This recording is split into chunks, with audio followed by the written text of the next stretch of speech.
Hello, good evening, everyone. Welcome to Prime Business. I am Pius Kojobaka. And looking at our stories, banking consultant Dr. Richmond Etuahini has revealed that a review of gold bonds trading model would have a significant impact on currency stability and reserve accumulation.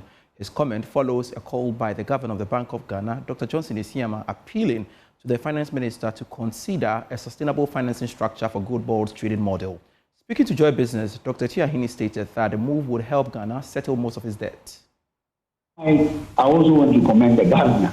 The governor is not hedging in the gold. He is going to foreign currency. If you check the reserves of gold we have, it is nowhere near the foreign currencies we have.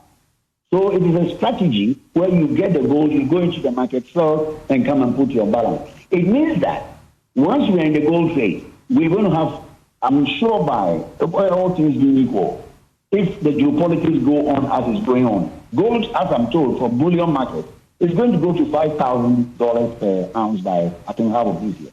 If that goes that way, it means we can build our reserves up 20 billion for the next 2 years. And you need to get 20 billion. Then you begin able to think of paying off your debt.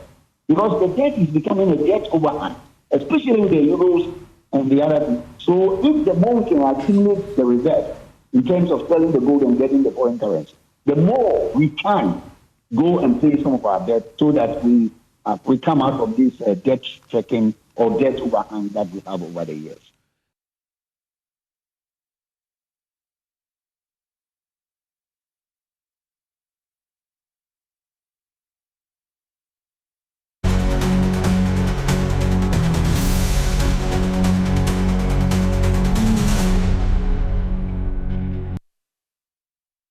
The Ghana Revenue Authority has given an assurance that it is pursuing several avenues to meet the 225 billion cedis revenue target for 2026.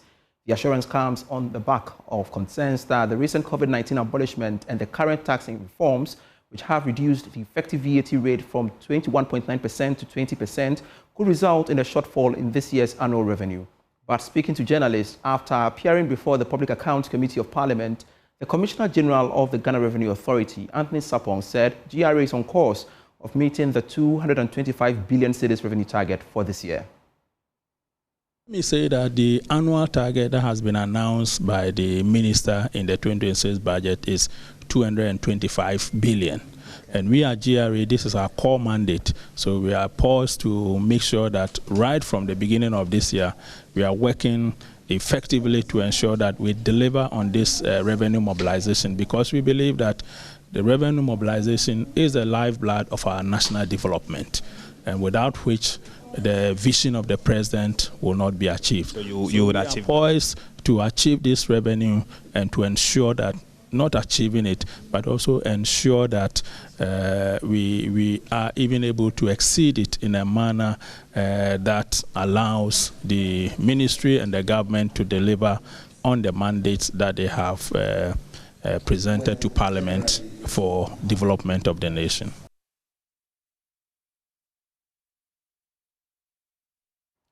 The growing rejection of lower denominated coins in Ghana is raising concerns about cash circulation, efficiency in daily transactions, and compliance with the country's currency laws. Finance expert and senior lecturer at the University of Ghana Business School, Dr. Benjamin Amoah, warns that the trend could have wider implications for the economy if left unchecked. More in this report.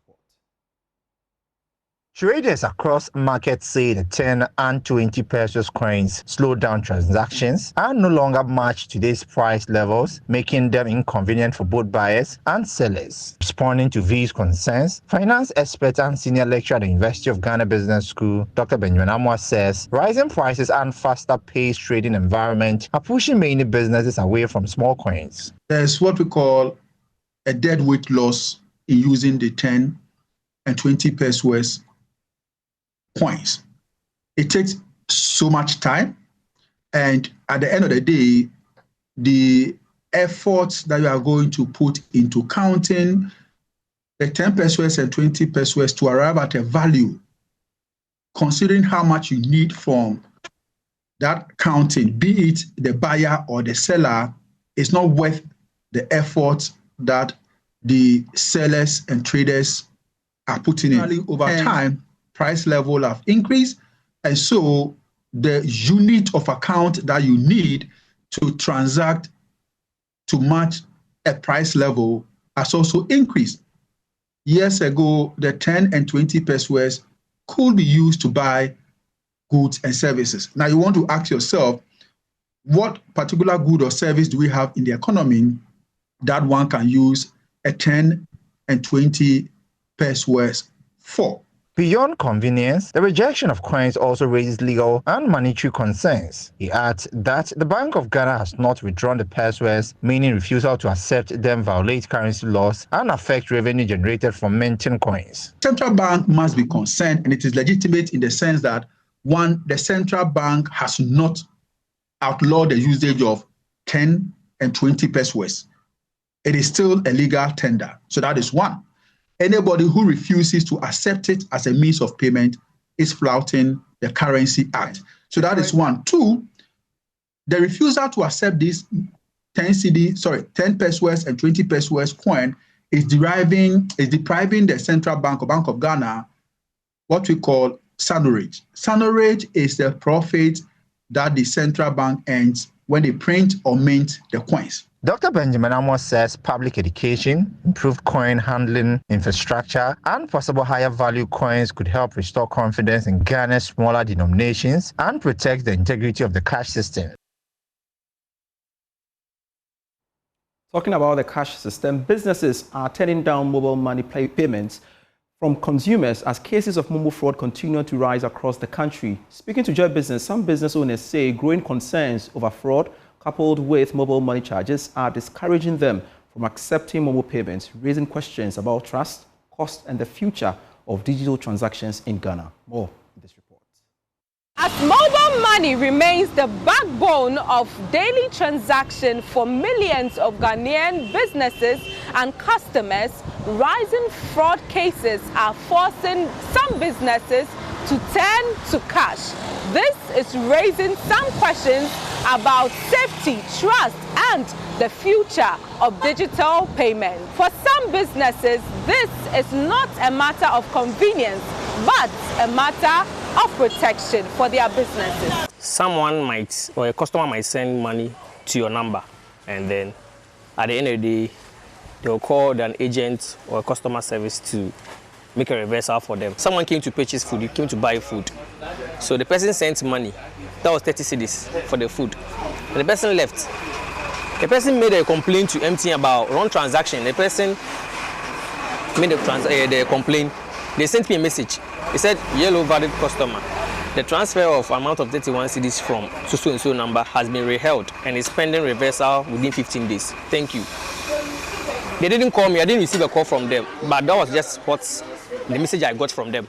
I don't take mobile money because some don't add the charges, or because my 10 cedis. Why should I add 1 cedi to be 11 cedis? No. Once I'm paying 10 cedi, I'm paying 10 cedi. So I can't take 10 cedis. And when you go and withdraw to charges, they will deduct charges, which means your 10 cedi is going to reduce to 9 cedi, meaning you've lost.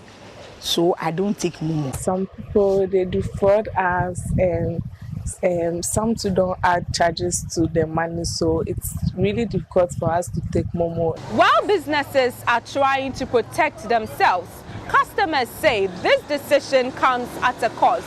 They claim being unable to make payments with mobile money whilst purchasing creates inconvenience, and sometimes they have to walk away from purchase. It's very, very bad because today in this 21st century, you don't have Momo. How are you going to work?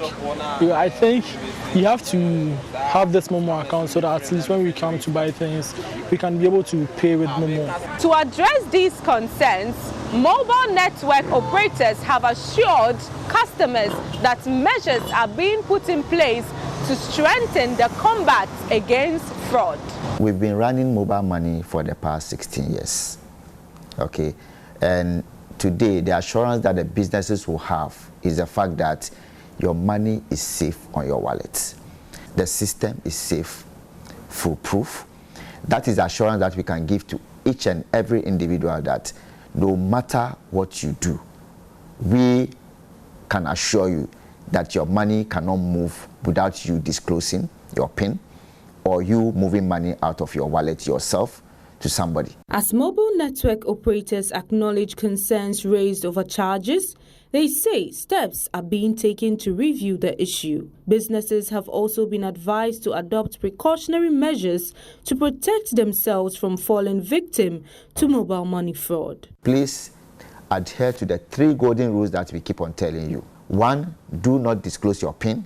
It's your secret. Even to your wife or to your husband, do not disclose your PIN. Because once you disclose your PIN, then you compromise your wallet. Never allow anybody to do transactions on your behalf. Because once you allow somebody to do transactions on your behalf, then you are disclosing your PIN. And the third thing is, never discuss any wallet transaction that involves your PIN or your wallet with anybody.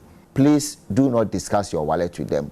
Report those numbers and we'll take actions on those numbers. For businesses, the trust for mobile money transaction has reduced, and until this trust is fully restored, the question remains, will mobile money remain Ghana's preferred transaction mode, or will fraud push businesses back to cash? For Joy Business, Sarah Isnam Etiemo reports. And that's our part company here on Prime Business. I am Pius Kojo Baka. Daniel Cranton is next with Prime Sports.